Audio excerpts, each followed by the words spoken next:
Comic books are too fucking expensive and I want to talk about it. Hi, my name is Jack Rosinski and I make videos on the internet. Sometimes. Fuck you, I'm getting better. Today we're going to return to a well that has been oh so plentiful for me. Comic books.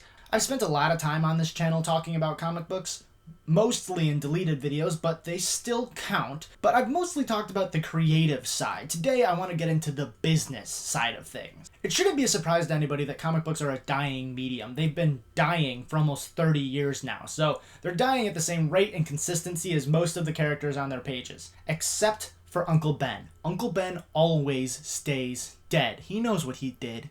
But you must be saying, well, Jack, how are comic books a dying medium if the movies are doing so well? And first I'd say, Mr. Stallone, thank you for the question. But second, the movies don't really have that much of an impact on the comics. Very few comic book store owners have reported any sort of boost from the release of a new movie.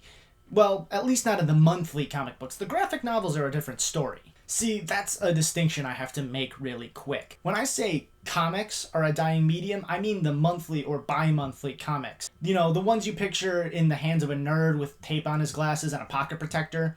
Me. The ones you picture me reading. Graphic novel sales are actually doing just fine. The NPD Group actually reported a 30% boost in sales in 2020, and the movies have an effect on those.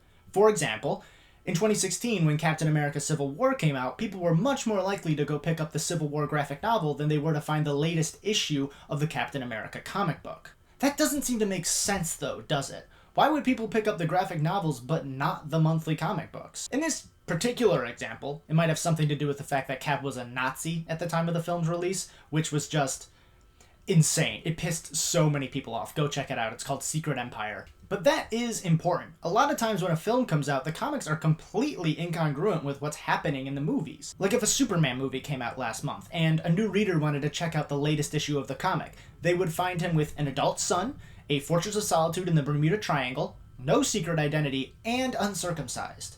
And only one of those things isn't true. This happens because comic editors and writers need to revamp these characters all the time in order to keep them interesting after decades of being in existence. This is great for longtime readers, but it can be hazardous for new readers.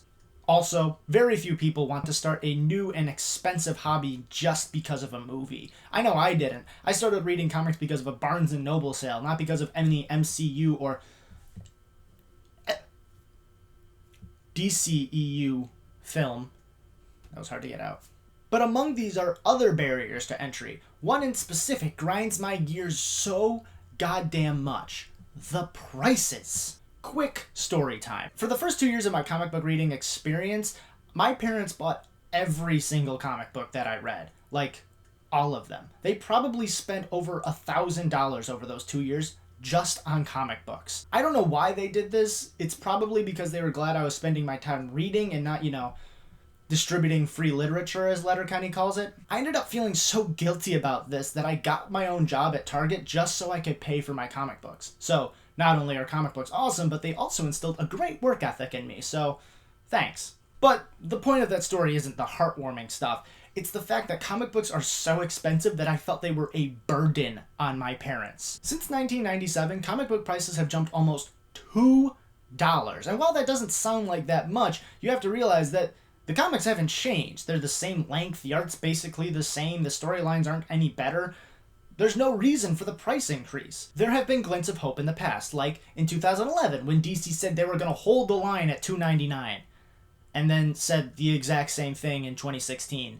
Spoiler alert, it didn't fix anything either time. Comic book prices are at an average $4 right now, which means if you're just buying 5 comics a week, you are spending over $1,200 on comics every year. I can understand paying that much for an independent comic like, say, Saga, highly recommended by the way. In that case, you're paying to help the creators and creativity in general. But publishers like Marvel and DC, aka the Big Two, charge the same amount, if not more. And they're backed by massive corporations, and on top of that, a good chunk of the pages include advertising. It's mostly for other comics being published, but still, it's annoying. Let's go to the math corner real quick. I just turned the camera a little bit.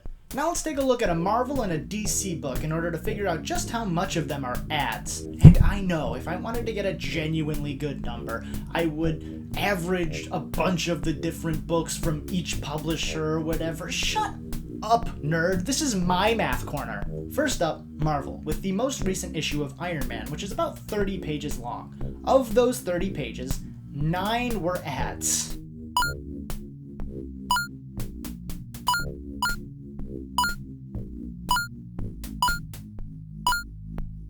That means 30% of the comic you paid $4 for was advertising, meaning $1.20 of the $4 you spent on ads, which is dumb. Now, let's see if DC is any better with the most recent issue of Batman, which is about 42 pages long. So it's longer, but it only costs about $1 more at $5. Of those 42 pages, 11 of them were ads.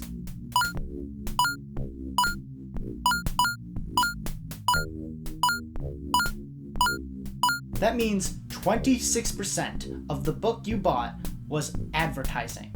About $1.30 of the $5 you spent was spent on ads. So, in some ways better, in other ways not so much. The good thing about independent books like Department of Truth here is that they don't have advertisements. Instead, they just advertise some of the other books at the beginning and end of the issue. This is part of the reasons that Forbes reports that mainstream superheroes are losing ground to manga and independent comics in the industry. That and the total lack of corporate oversight. Math corner over. It's good to be back. I didn't actually leave. I'm just going to continue filming at this angle until I'm done. How was the Math Corner segment? I haven't actually seen it yet. So why are comic books so expensive? Primarily, it's because less and less people are reading them every year, so the publishers have to compensate by jamming up the prices. They release dozens of super expensive variant covers just so completionists will have to buy them to complete their collections. They drag out storylines for months at a time, so readers have to keep reading. These are pretty predatory tactics, but no one does anything about it. There are some good things happening, though. DC recently increased their prices, but with that came more storyline. You see, in about half of the DC publishing line, there is now a backup story that would have normally been its own $3 to $5 comic book, but now it's jammed into the back of a more popular book for only an extra $1. This is an awesome idea that I wish more publishers, Marvel, would do. Also, Image has set a precedent for themselves by making the first collected edition of every one of their series only $10 rather than the traditional $17. This means that readers can hop onto the series early if they can pick up the trade for cheap. But there is still so much more that can be done. Why are digital comics the same price as the printed ones? There is a significant drop in production cost. In reality, it's because if they cost as much as they were actually worth, it would run comic book stores out of business. And as much as I would hate to see small businesses suffer, is it worth the entire industry? It's a good question. Personally, I think publishers would do better by releasing more books at cheaper prices. But that's just me, and I am no expert on anything. Like, nothing at all. Except for ending videos abruptly. I fuck with